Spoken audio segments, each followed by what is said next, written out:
अस्सलामु अलैकुम वरहमतुल्लाहि वबरकातुह। बिस्मिल्लाह रहमान रहीम। उम्मीद करता हूँ कि आप सब लोग बखैर होंगे। चलिए अब हम अपना ये कोर्स शुरू करते हैं और इंशाअल्लाह हम इसको आखिर तक पढ़ेंगे। तो अब हम अपना पहला सबक या पहला लेसन शुरू करने जा रहे हैं। आज के इस पहले लेसन में हम सीखेंगे लेटर के बारे में, वर्ड के बारे में और सेंटेंस के बारे में। देखिए, लेटर, वर्ड या सेंटेंस, जिसे हम उर्दू में हर्फ, लफ्ज़ या जुमला कहते हैं, ये किसी भी ज़ुबान के अहम जुज़ होते हैं। इनके बिना कोई भी ज़ुबान नहीं होती है। कोई भी ज़ुबान हो, ख़्वाह वो इंग्लिश हो या अरबी हो या हिंदी हो या उर्दू हो, कोई भी ज़ुबान हो, वो इन्हीं तीनों चीज़ों से मिलकर बनती है। ठीक है, मिसाल के तौर पर मैं जो बात कर रहा हूँ आपसे, ये जुमलों, कलिमात और हुरूफ से मिलकर मेरी बात बनकर आपके सामने आ रही है। तो ये मामला हर ज़ुबान के साथ है। कोई भी बात हो वो जुमलों से मिलकर बनती है, और कोई भी जुमला हो वो कलिमात से मिलकर बनता है, और कोई भी कलिमा हो वो हुरूफ से मिलकर बनता है।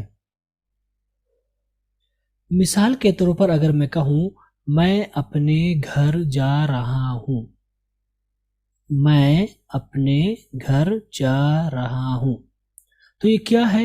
ये पूरा एक मुकम्मल जुमला है। और जुमले के बारे में मैंने क्या बताया? जुमला कलिमात से मिलकर बनता है। अब हम अगर इस जुमले में गौर करें तो हमें क्या समझ में आ रहा है?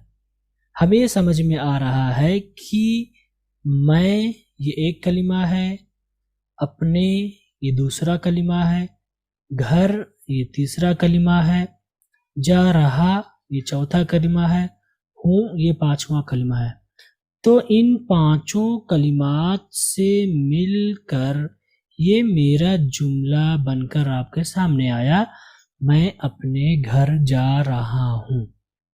अब अगर हम एक कलिमे की बात करें, मैं की बात करें या अपने की बात करें, तो इसमें आपको दिखेगा कि इसमें ये हुरूफ से मिलकर बना है। ठीक है, तो इसमें मीम है, या है, नुगुन्ना है। अगर इसकी बात करें तो अलिफ है, पा है या पे है, नून है और बड़ी या है।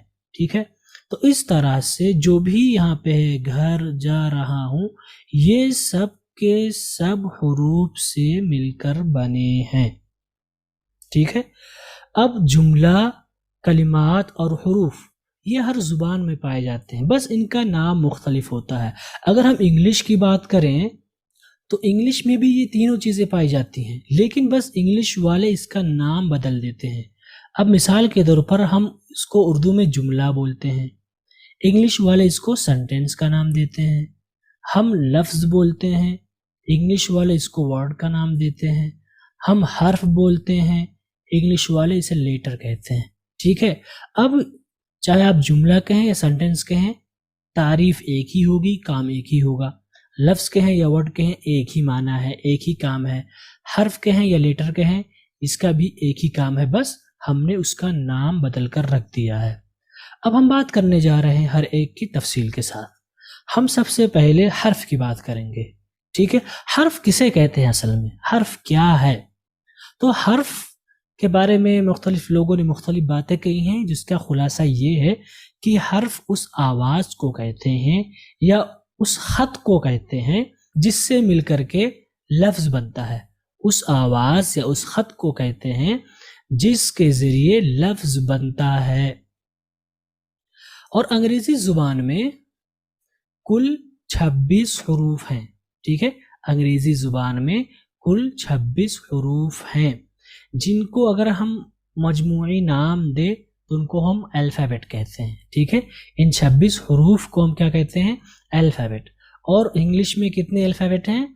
इंग्लिश में कुल 26 अल्फ़ाबेट हैं। ठीक, जो कि आपके सामने दिख रहे हैं। अब हमें इनको पढ़ना है। ठीक, तो अब हम इन अल्फ़ाबेट को पढ़ने जा रहे हैं, लेकिन सबसे पहले मैं आपको अल्फ़ाबेट उस तरह से पढ़कर दिखाऊंगा जो कि हमें पढ़ाया जाता है मकतब में या स्कूल में या गांव देहात में, जहाँ के टीचर्स बहुत ज़्यादा हाईली एजुकेटेड नहीं होते हैं। ये उनकी गलती नहीं होती, यकीन माने, वो अपने हिसाब से, कोई भी उस्ताद हो वो अच्छा देने की कोशिश करता है, लेकिन फिर भी कमी हर किसी के अंदर होती है, तो हमें इसका इनकार नहीं करना है। तो हम आपको सबसे पहले हम ये पढ़कर सुनाएंगे कि किस तरह से हमें पढ़ाया जाता है, उसके बाद फिर हम बताएंगे कि क्या सही है। ठीक है, तो हमें क्या पढ़ाया जाता है? A B C D E F, इसे हमें क्या पढ़ाया जाता है? एफ।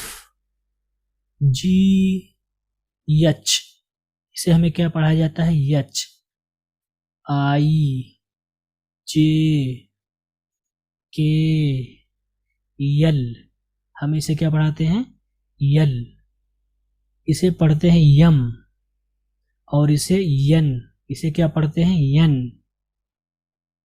इसे ओ पी क्यू, इसे क्या पढ़ते हैं? क्यू। और इसे आर, क्या पढ़ते हैं? आर। और इसे पढ़ते हैं यस, इसे क्या पढ़ते हैं? यस। इसे पढ़ते हैं टी, क्या पढ़ते हैं? टी। और इसे पढ़ते हैं यू, और इसे वी। और इसे हमें क्या पढ़ाते हैं? डब्लू, क्या पढ़ाते हैं? डब्लू। इसे हम पढ़ते हैं यक्स, क्या पढ़ते हैं हम? यक्स। और इसे हम पढ़ते हैं वाई, वाई। और इसे हम पढ़ते हैं जेड या जेड। तो ये जो मैंने आपको अभी पढ़कर सुनाया, ये हम जो उम्मन पढ़ते हैं, लेकिन सही क्या होगा, अब हम इसको पढ़ने जा रहे हैं। इसको हम पढ़ते हैं ए, थोड़ा सा हम ए इमाला करके पढ़ते हैं, ठीक है। अब आप बिल्कुल इसको आप ए ई ना कर दें, ए ई ना कर दें, मतलब थोड़ा सा ए, ए, ओके। तो इसको हम पढ़ेंगे ए, इसको पढ़ेंगे बी, ये सी, इसको हम पढ़ते हैं डी, इसे पढ़ेंगे ई, और इसे पढ़ेंगे एफ। एफ नहीं पढ़ेंगे, क्या पढ़ेंगे? एफ। इसे पढ़ेंगे जी, इसे पढ़ेंगे एच। एच नहीं पढ़ेंगे, क्या पढ़ेंगे? एच। इसे हम पढ़ेंगे आई, आई। इसे हम पढ़ेंगे जे, इसे हम पढ़ेंगे के, के, ओके, के। इसे हम पढ़ेंगे एल, हमें क्या पढ़ाया जाता है? यल, यल, ये गलत है, हम इसे पढ़ेंगे एल, थोड़ा सा मोटा करके।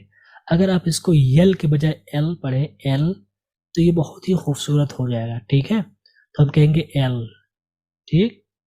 ये है एम, हम क्या पढ़ते हैं? यम, लेकिन ये एम, एम। इसे हम पढ़ेंगे एन, हम इसको यन नहीं पढ़ेंगे, क्या पढ़ेंगे? एन। इसे हम पढ़ेंगे ओ, ओ। और इसे हम पढ़ेंगे पी, पी। और इसे हम पढ़ते हैं क्यू, थोड़ा सा का की आवाज, क्यू, ओके। इसे हम पढ़ते हैं आर, ठीक है। इसे हम क्या पढ़ते हैं? आर। हम इसको आर नहीं पढ़ेंगे, जैसा कि हम पढ़ते हैं आर। इसको भी थोड़ा सा हमेशा मोटा करके पढ़ेंगे, थोड़ा सा, ज्यादा नहीं, बिल्कुल आप आर कर दें, ऐसा नहीं, थोड़ा सा आप मोटा करके पढ़ेंगे। और कैसे कहेंगे? आर। इसे हम पढ़ेंगे एस, यस नहीं पढ़ेंगे, क्या? S, S. और इसे हम पढ़ेंगे टी, टी, टी, ओके। इसे हम पढ़ते हैं यू, और इसे हम पढ़ते हैं वी, वी, वी। और इसे हम पढ़ेंगे डब्ल्यू, इसको हम पढ़ते हैं एक्स, एक्स, यक्स नहीं, एक्स।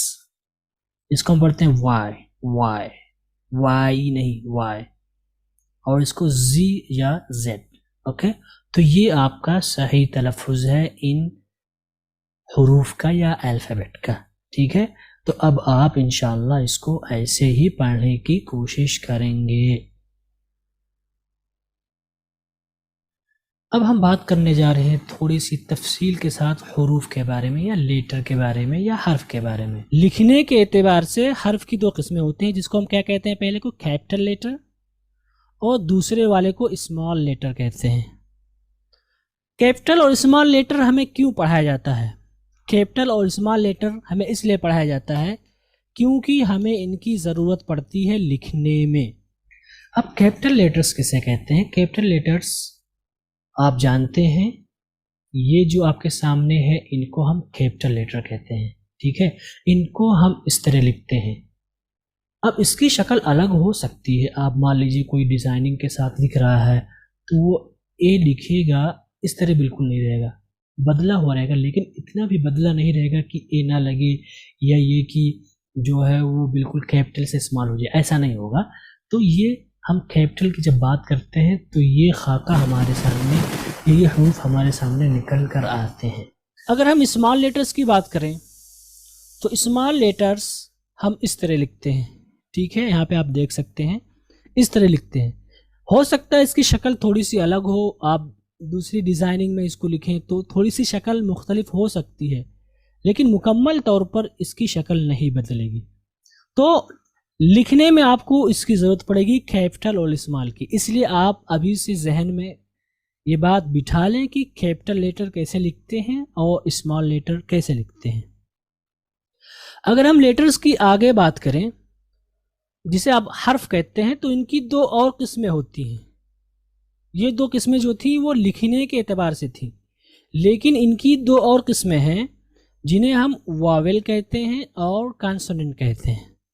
वावेल और कॉन्सोनेंट, इनको जो हमने तकसीम किया है किस नाहिए से किया है, ठीक है, बोलने के नाहिए से हमने इसको वावेल और कॉन्सोनेंट कहा। पहली जो किस्म थी वो लिखने के एतबार से थी, लेकिन वावेल और कॉन्सोनेंट की जो तकसीम की गई है ये बोलने के एतबार से की गई है। हम वावेल को वावेल क्यों कहते हैं, इसके बारे में लोगों ने मुख्तलिफ बातें कही हैं वावेल के बारे में, जिसका खुलासा ये है कि वावेल का मतलब होता है वो हुरूफ, अंग्रेज़ी ज़ुबान के वो हुरूफ जिनको हम बआसानी अदा कर सकते हैं, हमें बहुत ज़्यादा ज़ोर देने की ज़रूरत नहीं पड़ती, बस हम जो है हरकत थोड़ी सी देते हैं और वो अदा हो जाते हैं, उनको हम वावेल कहते हैं।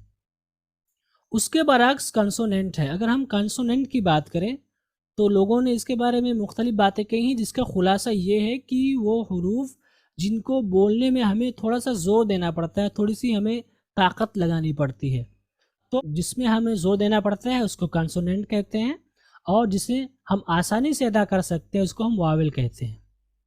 अब यहाँ पे सवाल एक ये है कि हम वावेल और कंसोनेंट की हमें कब ज़रूरत पड़ेगी, हम क्यों इसको हमारे लिए जानना ज़रूरी है। तो इसका जवाब ये है कि वावेल और कंसोनेंट का जानना बहुत ज़रूरी है।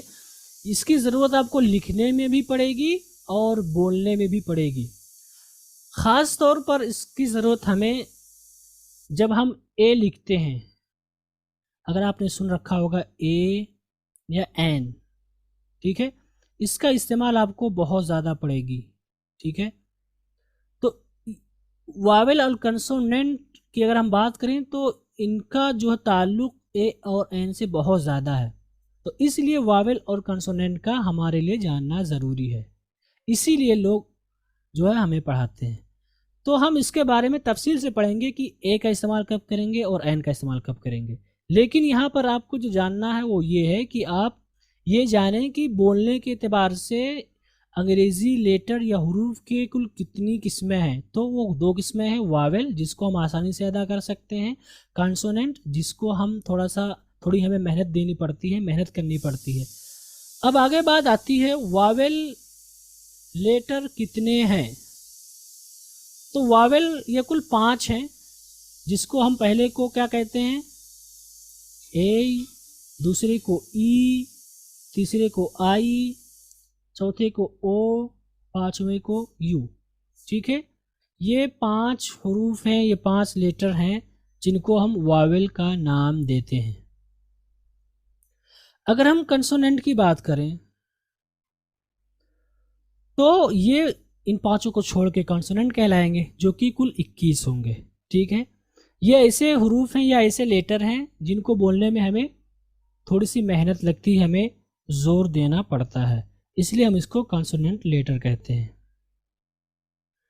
ये सारी बातें किसके बारे में हैं? ये सारी बातें थी लेटर्स के बारे में, जिसको हमने आपको तफसील से बताया। अब हम बात करने जा रहे हैं लफ्ज़ या कलीमा की। लफ्ज़ या कलीमा किसे कहते हैं? लफ्ज़ या कलीमा कहते हैं हरूफ के मजमूए को, दो या दो से ज़ायद हरूफ के मजमूए को हम लफ्ज़ कहते हैं जिनका कोई माना हो। ठीक है, तो अगर दो हर्फ मिल जाएं या तीन हर्फ मिल जाएं या उससे ज़्यादा मिल जाएं, तो उनका कोई माना निकल कर अगर आ जाए तो उसको हम क्या कहेंगे? लफ्ज़ या कलीमा कहेंगे। जैसे कि मिसाल के तौर पर बर्ड है, BIRD। ठीक है, ये इसमें हुरूफ पाए जा रहे। इसमें हुरूफ कौन कौन से हैं? इसमें पहला हर्फ है B, दूसरा है I, तीसरा है R, चौथा है D। तो आप यहाँ पे देख रहे हैं कि ये चार हुरूफ मिलकर एक कलिमा बना है जिसे हम बर्ड कहते हैं, और इसका एक माना है जिसे हम उर्दू में चिड़िया कहते हैं। ठीक है, तो जब भी दो या दो से ज़ायद हुरूफ मिल जाएंगे तो उससे एक लफ्ज़ या कलिमा बनेगा और उसका कोई माना होगा। तो लफ्ज़ या कलिमा के बारे में बस आपको इतना ही जानना है। अब हम बात करने जा रहे हैं जुमले की। ठीक है, जुमला किसे कहते हैं? जुमला किसे कहते हैं? जुमला कहते हैं जब दो या दो से ज़ायद कलिमात मिल जाएं और उनका एक मुकम्मल माना निकल कर सामने आए तो उनको हम जुमला कहेंगे, जिसे इंग्लिश वाले सेंटेंस का नाम देते हैं। मिसाल के तौर पर अगर आप कहें tomorrow I will go to Al Madinah Al Munawwarah for example, तो यहाँ पे आप देख रहे हैं कि टुमारो एक कलिमा है, आई एक कलिमा है, विल एक कलिमा है, गो एक कलिमा है, टू एक कलिमा है, अल मदीना एक कलिमा है। ये पूरा कलिमा मिल करके, जितने भी कलिमात हैं या जितने भी अल्फाज हैं, पूरे ये मिल करके एक जुमला बनाते हैं और इसका एक पूरा मुकम्मल माना हमें समझ में आता है। और माना क्या है कि कल मैं मदीना जाऊंगा। तो जुमले की तारीफ क्या होगी? जुमला किसे कहेंगे? दो या दो से ज़ायद कलिमात मिलकर जुमला बनाते हैं जिनका कोई माना होता है।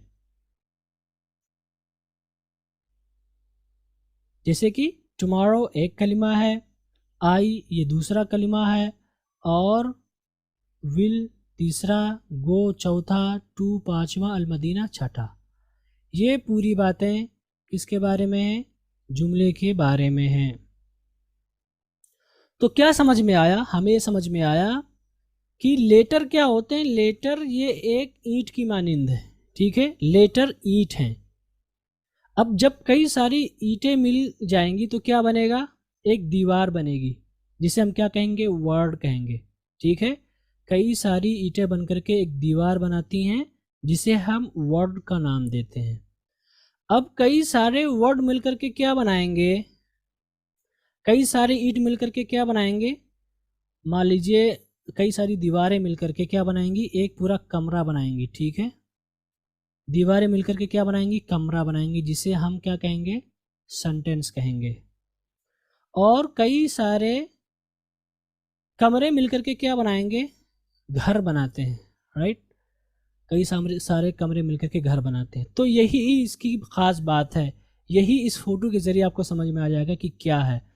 तो ईंट ये लेटर की तरह है, या लेटर ईंट की तरह है, और वर्ड ये दीवार की तरह है, और सेंटेंस ये एक रूम की तरह है, और जो सेंटेंस मिलकर बनता है ये पूरा घर की तरह, जिसे हम अपनी बात कहते हैं। ठीक है, तो इन सारी चीज़ों को मिला करके हमारी एक पूरी बात बनती है जो हम सुनते हैं, समझते हैं, पढ़ते हैं या लिखते हैं। अब हम आपको खुलासा बताना चाहेंगे। खुलासा क्या है जो कुछ हमने पढ़ाया? खुलासा वो ये है कि हमने आज के बारे में क्या बात की? लेटर के बारे में बात की, वर्ड के बारे में बात की, और सेंटेंस के बारे में बात की। ठीक है, हर्फ के बारे में मैंने क्या बताया? हर्फ के बारे में मैंने बताया कि वो आवाज़ या वो ख़त, ठीक है, जिनको इंसान बोलता है या जिनको लिखता है और एक शक्ल देता है, उनको हम हर्फ कहते हैं। और ये किसी भी ज़ुबान का सबसे कम दर्जे का सबसे छोटा जुज़ होता है। हर्फ के माने क्या बताया था? लिखने के एतबार से हरूफ की दो किस्में होती हैं। पहले को स्मॉल लेटर्स कहते हैं, दूसरे को कैपिटल लेटर्स कहते हैं। और इनकी ज़रूरत हमें लिखने में पड़ती है, जैसा कि हम आगे सीखेंगे। आगे मैंने क्या बताया कि लेटर्स की दूसरी किस्म होती है, लेकिन ये तलफ़ुज़ या बोलने के एतबार से होती है, जिसको हम वावेल लेटर्स कहते हैं, दूसरे वाले को कंसोनेंट लेटर्स कहते हैं। इनकी ज़रूरत कहाँ पड़ती है? इनकी ज़रूरत हमें लिखने में भी पड़ती है और बोलने में भी पड़ती है, ख़ास तौर पर ए और एन का इस्तेमाल करने में। वावेल लेटर्स किसे कहते हैं? वावेल लेटर्स उन हरूफ को कहते हैं जिनको हम बआसानी अदा कर सकते हैं, हमें कोई दिक्कत नहीं होती, ज़ोर नहीं देना पड़ता है। कंसोनेंट लेटर्स किसे कहते हैं? कंसोनेंट लेटर्स कहते हैं उन हरूफ को जिनको बोलते वक्त हमें थोड़ी सी मेहनत करनी पड़ती है, थोड़ी सी दिक्कत का सामना करना पड़ता है। आगे मैंने क्या पढ़ाया? आगे मैंने पढ़ाया लफ्ज़ किसे कहते हैं। लफ्ज़ के बारे में मैंने बात की कि दो या दो से ज़ायद हरूफ जब मिल जाते हैं तो उनका एक माना निकल कर आता है, जिन्हें हम लफ्ज़ कहते हैं। उसके बाद हमने बताया सेंटेंस के बारे में कि सेंटेंस किसे कहते हैं। सेंटेंस कहते हैं जब दो या दो से ज़ायद अल्फाज एक साथ मिल जाएं और उनका एक मुकम्मल माना निकल कर सामने आ जाए तो उनको हम कहेंगे सेंटेंस। ओके, अब हम एक्सरसाइज करने जा रहे हैं और एक्सरसाइज में आपके सबसे पहले क्या होगा? सबसे पहले हम बात करेंगे वोकेबलरी की। वोकेबलरी किसे कहते हैं? मुफ्रदात, यानी जिसे आप अल्फाज मानी कहते हैं। तो सबसे पहले हम सीखेंगे दिनों के नाम, ठीक है। अच्छा, एक चीज़ ये है कि आपको लगता होगा कि मैं ये सारी चीज़ें क्यों पढ़ा रहा हूँ, दिनों के नाम में तो हर कोई जानता है। बात सही है आपकी कि जानते होंगे आप मुझे, लेकिन वो किस तरह से याद होंगे, उसमें मिस्टेक होगी प्रोनाउंसिएशन की। वो उनका जो प्रोनाउंसिएशन है, पढ़ने का जो अंदाज है, उसमें मिस्टेक होगी, गलती होगी। तो इसलिए हम सारी चीज़ें सीखेंगे, ठीक है। गर्चे आपको याद है लेकिन फिर भी इंशाल्लाह आपको फ़ायदा होगा। तो आप ये मत सोचिएगा कि ये क्या पढ़ा रहे हैं, नेम ऑफ डेज, नहीं, आप सीखिए इनको। तो सबसे पहला जो आपका होमवर्क होगा वो रोज़ाना वर्ड मीनिंग का होगा और आपको याद करना होगा। और मैंने आपको जैसा कि कल बताया था, यानी पिछली क्लास में, कि इसको हम कैसे रिवाइज करेंगे, मैं आपको शो करूंगा नेम ऑफ डेज, आपको मेरे साथ पढ़ना होगा, ठीक है। लेकिन आज के लिए हम आपको पढ़ के बताएंगे कि कैसे हम पढ़ते हैं।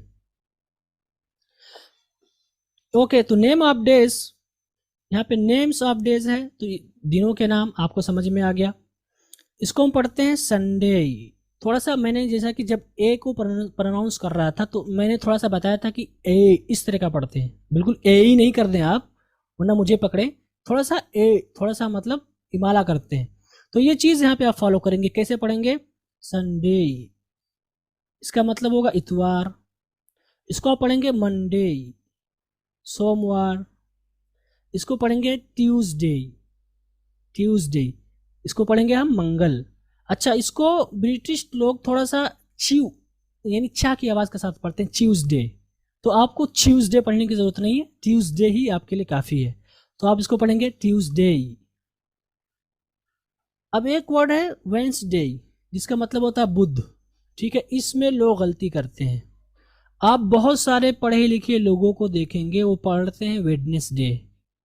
क्या पढ़ते हैं? वेडनेसडे, जो कि गलत है। ना तो ये अमेरिकन इंग्लिश में बोली जाती है ये चीज़, ना ही ब्रिटिश में, ठीक है। बल्कि इसका सही नुत्क और सही तलफ़ुज़ होगा वेंसडे, ठीक है। तो आप कभी भी इसको वेडनेसडे नहीं पढ़ेंगे, इसको पढ़ेंगे हमेशा वेंसडे। उसके बाद है थर्सडे, थर्सडे, ओके, जुमेरात, थर्सडे। उसके बाद आएगा नंबर फ्राइडे, फ्राई। यहाँ पे फ्राई नहीं, जैसे हम लोग पढ़ते हैं देहात वगैरह वाले फ्राइडे, तो नहीं। थोड़ा सा मैंने जब आप आर के बारे में बात कर रहा था, थोड़ा सा मैंने क्या बताया था कि हमेशा इसको थोड़ा सा पुर पढ़ेंगे, बिल्कुल खबीरून नहीं पढ़ेंगे आप कि बिल्कुल पुर ही कर दें, समझ में नहीं क्या है। तो आप इसको थोड़ा सा पुर करके पढ़ेंगे तो थोड़ा सा अच्छा लगता है देखने में, सुनने में, आई मीन। तो कैसे पढ़ेंगे इसको? Friday, Friday. इसको हम पढ़ेंगे फ्राइडे, ओके। और इसको सैटरडे, सैटरडे, सैटरडे। इसको कुछ लोग सैटरडे, से की आवाज़ नहीं आएगी, सा, ठीक है, ऊपर की तरफ आवाज़ आएगी, सैटरडे, ओके। तो आप कैसे पढ़ेंगे? संडे नहीं पढ़ेंगे, इसको मंडे नहीं पढ़ेंगे, Tuesday, Wednesday, Thursday, Friday, Saturday नहीं पढ़ेंगे। थोड़ा सा आपको थोड़ा सा चेंज करना होगा। तो आप पढ़ेंगे Sunday, Monday, Tuesday, Wednesday, Thursday, Friday, Saturday. ठीक है, ये सही नुत्क है नेम्स ऑफ डेज का। तो रोज़ाना आपको टॉपिक के हिसाब से, जैसे कि आज मैंने नेम्स ऑफ डेज दे दिया, कल मंथ का दूंगा, इस तरह से धीरे धीरे करके सारे सही नुत्क आपका सीखना ज़रूरी है, सिर्फ याद करना ज़रूरी नहीं है। अगर आपको पता है लेकिन फिर भी आप फ्राइडे जाके बोलते हैं तो लोग हंसेंगे। ठीक है, आप फ्राइडे नहीं बोलेंगे, फ्राइडे। तो इस तरह से ये सारी चीज़ें आपको सीखनी है, जो आपको घर से आपको याद होंगे नाम, बट लेकिन आपको ज़रूर फ़ायदा होगा इसमें, आज के इस लेसन में। I hope so. उसके बाद हम बात करने जा रहे हैं, चूँकि हमने नाउन को सीख लिया, कुछ हमने आपको नाउन दे दिया, अब हम कुछ वर्ब अफ़ाल को सीखने जा रहे हैं। ठीक है, अफ़ाल के बारे में अगर हम गुफ्तगू करें तो एक लंबी बहस है, लेकिन शॉर्ट में मैं आपको बताना चाहूँगा कि अफ़ाल की 3 किस्में होती हैं। पहले को हम फर्स्ट फॉर्म कहते हैं, जैसा कि मैंने यहाँ पे लिख दिया है, बना दिया है सिंबल, फर्स्ट फॉर्म। दूसरे वाले को हम सेकंड फॉर्म कहते हैं, सेकंड फॉर्म का मैंने यहाँ पे बना दिया है। तीसरे वाले को हम थर्ड फॉर्म कहते हैं। ठीक है, और मैं चूँकि वही अल्फाज, चूँकि ये जो अफ़ाल मैंने यहाँ पे लिखे हैं इनके सारे फॉर्म्स एक ही जैसे हैं, इसलिए मैंने यहाँ पे लिखा है, और मैं स्टेप बाय स्टेप सारी चीज़ों को लेके आऊँगा। और मैंने जो है तकरीबन 2000 वर्ड्स जमा कर रखे हैं अफ़ाल के, या इससे ज़्यादा शायद, लेकिन मैं उसमें से वही निकाल के लाया हूँ जो रोज़ाना या अक्सर इस्तेमाल होते हैं। ठीक है, जिसमें से पहला है कॉस्ट। कॉस्ट, अब इसको अमेरिकन कॉस्ट पढ़ेंगे, ब्रिटिश कॉस्ट पढ़ेंगे, आपको पढ़ने की ज़रूरत नहीं। कॉस्ट, आप इसको पढ़ेंगे कॉस्ट, कॉस्ट, कॉस्ट। इसका मतलब होता है कीमत होना। ठीक है, कॉस्ट आप जानते हैं कीमत के माने में, जैसे इसकी कॉस्टिंग क्या है, जिसे आप प्राइस का माना देते हैं। इसका इस्तेमाल कैसे कर सकते हैं आप? इसका इस्तेमाल, चूँकि अभी आप शुरू नहीं किए सेंटेंसेस बनाना, तो वैसे ही बता देता हूँ, जैसे कि how much does this car cost, तो इसके कहेंगे इस कार की कीमत क्या है, तो यहाँ पे इसको इस्तेमाल करेंगे। दूसरा वर्ड है वो खट। अब इसको ब्रिटिश और अमेरिकन खट पढ़ेंगे, आपको खट करने की जरूरत नहीं, क्योंकि हम वो नहीं कर सकते हैं जो उनकी कुदरती चीज़ है, तो इसको आप कट पढ़ें। Okay, cut. कट का मतलब होता है काटना, कोई चीज़ काटना है, सब्जी काटना है, कुछ भी काटना। उसके बाद तीसरा फेल है हिट। Hit, hit. ओके, तीनों फॉर्म एक ही जैसे होंगे, इसका मतलब होता है मारना। अब यहाँ पे मारने का मतलब होता है, एक चीज़ होती है बीट, BEAT, जिसका मतलब होता है बहुत ज़्यादा मार देना, और हिट का मतलब होता है मतलब थोड़ा बहुत मारना। ठीक है, तो हिट का इस्तेमाल कब करते हैं, जैसे कि हिट विद द स्टिक, छड़ी से मारना, थोड़ा बहुत मारना। तो अगर आप थोड़ा बहुत किसी को मारते हैं तो वहाँ पे हिट इस्तेमाल करेंगे, लेकिन आप बहुत ज़्यादा मार देते हैं तो आप कहेंगे बीट। उसके बाद आता है नंबर हर्ट का। हर्ट का मतलब होता है तकलीफ देना। ओके, आप यहाँ पे कुछ और कर सकते हैं, मजरूह करना का भी माना दे सकते हैं, लेकिन हर्ट का माना होता है तकलीफ देना। इसको कैसे पढ़ेंगे? हर्ट नहीं पढ़ेंगे, हार्ट। ठीक है, हर्ट नहीं पढ़ेंगे, क्या पढ़ेंगे? Heart, heart. और उसके बाद अगला नंबर है फेल का, पुट। पुट मीन्स रखना, जैसे कि put in the bag, bag में कोई चीज़ रखना, पुट इनसाइड द कार, तो इस तरह से पुट का माना होता है रखना। तो आपको 5 अफ़ाल दिए गए, और ये तीनों फॉर्म एक ही हैं, cost, cost, cost, cut, cut, cut, hit, hit, hit, heart, heart, heart, put, put, put. ठीक है, अब आपको क्या करना होगा, आपको इनको याद करना होगा, आपको भी इस्तेमाल करने की ज़रूरत नहीं है, आप इसको याद करके आएंगे, कल मेरे साथ रिवाइज करेंगे इंशाल्लाह। अब हम बात करने जा रहे हैं डेली मैनर्स की। डेली मैनर्स यानी रोज़ाना के आदाब व अखलाक। यहाँ पे मैं एक बात बताना चाहूँगा आप लोगों को, वो बात ये है कि मैंने जो इंट्रोडक्शन वाली जो वीडियो बनाई थी कि कोर्स में क्या क्या पढ़ाया जाएगा, उसमें मैंने लिखा था कि रोज़मर्रा के आदाब, उसके नीचे भी लिख दिया था कि रोज़ाना इस्तेमाल होने वाले जुमले। ठीक है, तो चूँकि ये दोनों करीब करीब हैं, ठीक है, तकरीबन करीब है 90 से, यानी 90% जो है दोनों एक दूसरे के करीब हैं, 10% का फ़र्क हो सकता है।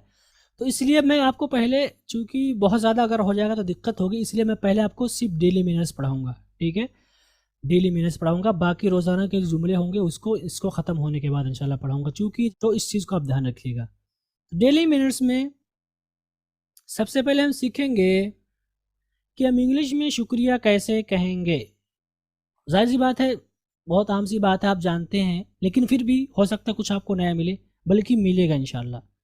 तो हम शुक्रिया कैसे कहते हैं? Thank you, thanks, right. यही दो वर्ड ज़्यादा इस्तेमाल होते हैं, लेकिन इसके अलावा भी जुमले हैं या वर्ड हैं। और वो जुमले कौन से हैं? वो जुमले हैं थैंक्स। पहला क्या है? थैंक्स, ये बहुत ज़्यादा इस्तेमाल होता है, thanks.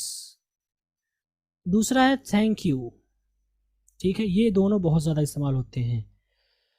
Thank you very much, ये भी बहुत ज़्यादा इस्तेमाल होता है। थैंक यू सो मच, ये भी बहुत ज़्यादा इस्तेमाल होता है। उसके अलावा कुछ और भी वर्ड हैं, जैसे कि मेनी थैंक्स और thank you so much Indeed. Okay, अब आप इसमें से कौन से लेंगे? मेरे ख्याल से यही जिनको मैंने बोल्ड कर रखा यही आप लेंगे तो ज़्यादा अच्छा होगा, और आप इन्हीं को इस्तेमाल करें। एक चीज़ मैं आपको बताना चाहूँगा यहाँ पे, इसको हम क्या पढ़ते हैं?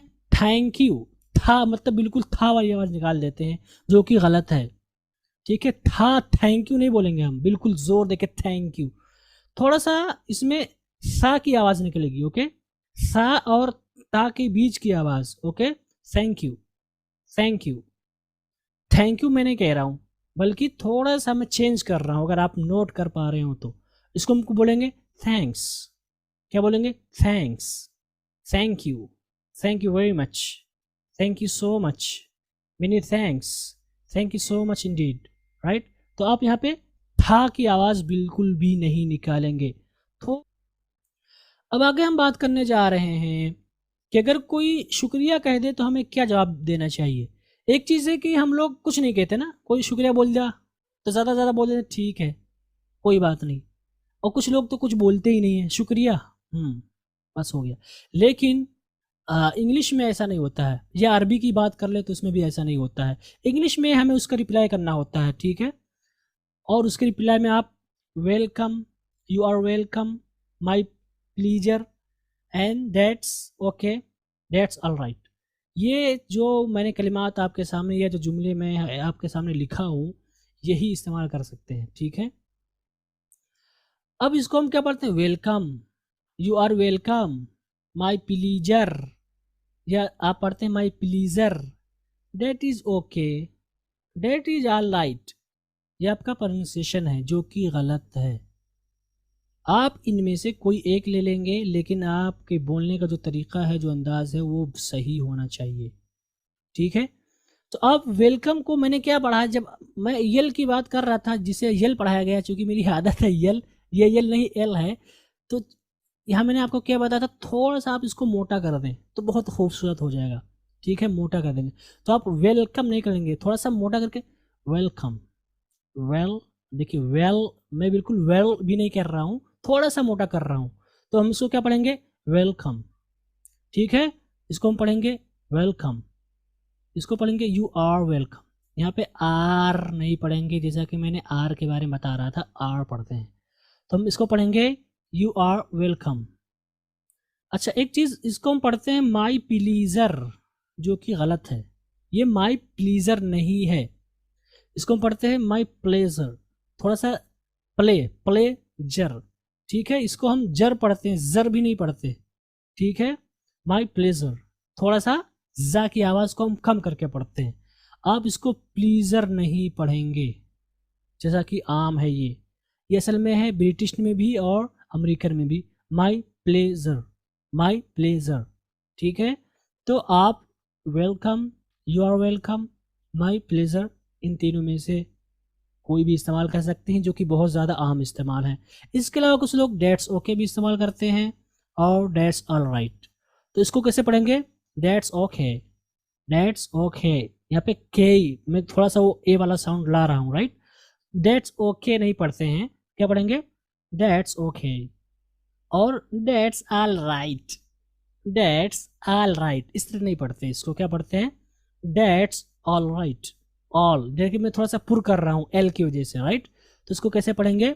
That's all right, that's all right, ठीक है। तो ये आप शुक्रिया के जवाब में कहेंगे। ये हो गई आपकी, चूंकि बहुत ज़्यादा थे, अगर आप देख लें 5 इसमें है और इससे पहले वाले में कितने थे, इसमें भी तकरीबन 2 2 4 2 6 हैं। तो गोया कि ये आपके 11 सेंटेंसेस हो गए। तो इसीलिए मैंने सिर्फ इतना लिखा आज के लिए, थोड़ा थोड़ा लेंगे फिर इंशाल्लाह इसको हम और बढ़ाएंगे। तो ये आपका डेली मिनट्स हो गया। और जैसा कि मैंने बताया रोज़ाना इस्तेमाल होने वाले जुमले नहीं ले रहा हूँ, चूँकि करीब तरीन हैं, बहुत ज़्यादा पड़ा जाएगा, इसीलिए मैं इसको कैंसिल कर रहा हूँ। इंशाल्लाह आगे सीखेंगे। अब हम बात करने जा रहे हैं रीडिंग प्रैक्टिस की। रीडिंग प्रैक्टिस, ठीक है, ये आपका रीडिंग प्रैक्टिस का पार्ट है। इसमें मैंने लिख दिया है, बहुत ज़्यादा नहीं दिया है क्योंकि पहला दिन है। अगर बहुत ज़्यादा दे दिया तो पता नहीं कितने लोग भाग जाएंगे कि इतना ज़्यादा काम आ रहा है, मेहनत नहीं करेंगे, हालांकि करनी चाहिए मेहनत। तो ये आपका होमवर्क है, इसको आपको खुद से पढ़ के आना है, हर कोई पढ़ के आएगा, ठीक है। और आपको इसको लिखने की ज़रूरत नहीं है, आप स्क्रीनशॉट ले सकते हैं, या होमवर्क ज़्यादा नहीं है, सिर्फ आपको दिनों के नाम याद करने हैं जो कि आपको पहले से याद हैं, और उसके अलावा आपको अल्फाज माने याद करने हैं अफ़ाल के, जिनमें से मुझे लगता है 3-4 तो याद ही होंगे। उसके बाद थैंक यू कैसे कहते हैं इंग्लिश में और थैंक यू के जवाब में कैसे कहते हैं ये आपको याद करने हैं, लेकिन इनका नुत्क या इनका पढ़ने का तरीका बिल्कुल सही होना चाहिए, कोई गलती नहीं होनी चाहिए। और उसके बाद जो आपका होमवर्क है, ये आपका होमवर्क है रीडिंग का, बहुत ज़्यादा नहीं है। और मैं बता दूं कि रीडिंग करते वक्त आप, एक चीज़ होती है मुताला करना, मुताले करने का मतलब होता है इंसान किताब खोल के सामने रख देता है और पढ़ता है। आपको ऐसा नहीं करना है। पढ़ने का मतलब दिमाग से पढ़ता है, आंखों से पढ़ता है या जहन से पढ़ता है। आपको ज़ोर ज़ोर से पढ़ना होगा। जैसे मैं पढ़ रहा हूँ, माई नेम इज़ बिबिन, ठीक है, जिस तरह आप बात करते हैं ना, इसी तरह से आपको रीडिंग करनी है, तभी आपकी ज़ुबान टूटेगी। अगर आप मुताले के अंदाज में रीडिंग करते हैं तो फिर आप गलत हो जाएंगे, ठीक है। अगर हर कोई होमवर्क करके अगर ज़रूरी है, लाजमी है,